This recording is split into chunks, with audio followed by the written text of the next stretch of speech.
સમાચારોની શરૂઆત કરીએ સાબરકાંઠા બીઝેડ ગ્રુપના કૌભાંડમાં એક બાદ એક ખુલાસા થઈ રહ્યા છે। નાણાં રોકાવી ઊંચું કમિશન મેળવતા શિક્ષકો સામે તવાઈ આવશે। જો કે મહત્વના સમાચાર સામે આવી રહ્યા છે। કેટલાક શિક્ષક એજન્ટ મદદનીશ ભૂગર્ભમાં ઉતર્યા છે। પોપટ પોસ્ટમાસ્ટરથી ઓળખાત શિક્ષકે બિછાવી હતી મોટી જાળ। તપાસના ડરથી પોપટ માસ્ટર નામનો શિક્ષક એ ભૂગર્ભમાં છે। सीआईडी क्राइमની તપાસનો રેલો પહોંચવાની આશંકાએ શિક્ષકોમાં ફફડાટ પણ એટલો જ છે। તો શિક્ષકોની મૂડીને આકર્ષવા લોભામણી આખી જાળ બિછાવી હતી। સાબરકાંઠા જિલ્લામાં બીજેડ ગ્રુપ દ્વારા પોન્જી સ્કીમ ચલાવવામાં આવી હતી। 6000 કરોડનું જે લોકો દ્વારા રોકાણ કરવામાં આવ્યું તેના પૈસા હાલ લઈને જે ભાગેડું બીજેડ છે ભાગી ગયો છે। તેમાં શિક્ષકોનું નામ પણ સામે આવ્યું છે। સાબરકાંઠા અરવલ્લી હોય તમામ જગ્યાએ શિક્ષકો હતા તે પણ એજન્ટનું કામ કરી રહ્યા હતા। મોટાભાગે શિક્ષકોના પૈસા જે રોકાયેલા છે ત્યારે સાબરકાંઠા જિલ્લા પ્રાથમિક શિક્ષણ આપણી પાસે છે તેના વિશે સીધી વાત કરીશું। સાહેબ, આ શિક્ષકોનું નામ સામે આવે છે। શિક્ષકોએ ઘણી જગ્યાએ રોકાણ પણ કર્યું છે, સાથે સાથે તે લોકો રોકાણ પણ કરાવતા હતા બીજેડમાં। શું કહેશો? આપની સામે કોઈ વાત આવી છે કે કેમ?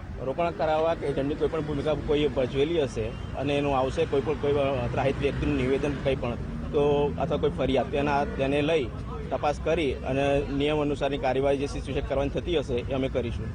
સાહેબ, એવી પણ વાત આવી રહી છે કે સાબરકાંઠા સ્કૂલો હોય, જે સ્કૂલોની અંદર પણ મિટિંગો ચાલતી હતી, લોકોને લોભામણી જાહેરાત આપવામાં આવી હતી, મોંઘી ગિફ્ટો આપવામાં આવી હતી, તે પણ વાત સામે આવી છે। શું કહેશો જેને લઈને?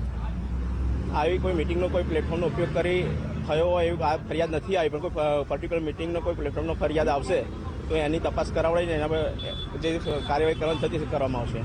સીઆઈડી ક્રાઇમ બ્રાન્ચ દ્વારા પણ એવું જાણ કરવામાં આવી। સાબરકાંઠા અરવલ્લીમાં શિક્ષકો દ્વારા કરવામાં આવતું હતું। કેટલાક શિક્ષકો ગેરહાજર રહેતા હતા, આવી મિટિંગો કરતા હતા, તેને લઈને આપણે ધ્યાનમાં કોઈ વાત આવી હતી કે કેમ?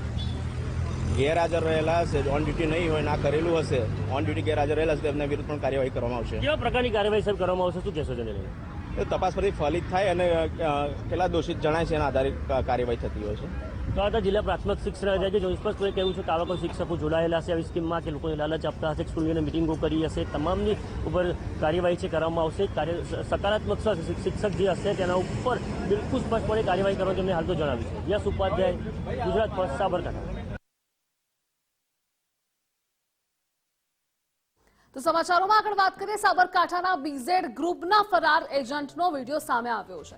મહાઠગ ભૂપેન્દ્રસિંહ ઝાલાના ફરાર એજન્ટ ધવલ પટેલનો વિડીયો સામે આવ્યો। ભૂપેન્દ્ર ઝાલા ફરાર થયા બાદ એજન્ટ વિદેશ ફરાર થયો હોવાની આશંકા છે। ફરાર એજન્ટ ધવલ પટેલનો બાલીમાં ફરતો વિડીયો પણ સામે આવ્યો છે। મંગળવારે દરોડા પાડ્યા બાદથી જ આ એજન્ટ ધવલ પટેલના ઘરે તાળા છે। એજન્ટ ધવલ પટેલનો પરિવાર ઓસ્ટ્રેલિયામાં સ્થાયી થયું છે। બીઝેડ ગ્રુપે મોંઘીદાટ કાર ધવલ પટેલને ગિફ્ટ આપેલી। મર્સિડીઝ અને એમજી ગ્લોસ્ટર જેવી કાર ગિફ્ટ પણ આપી હતી।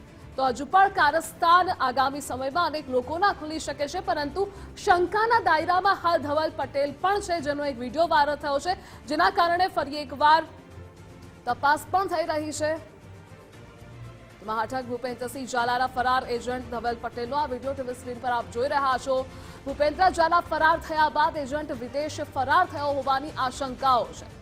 ફરાર એજન્ટ ધવલ પટેલનો બાલીમાં ફરતો એક વિડીયો સામે આવ્યો છે। મંગળવારે દરોડા પાડ્યા અને ત્યારબાદથી જ આ એજન્ટ ધવલ પટેલના ઘરે પણ તાળા હતા।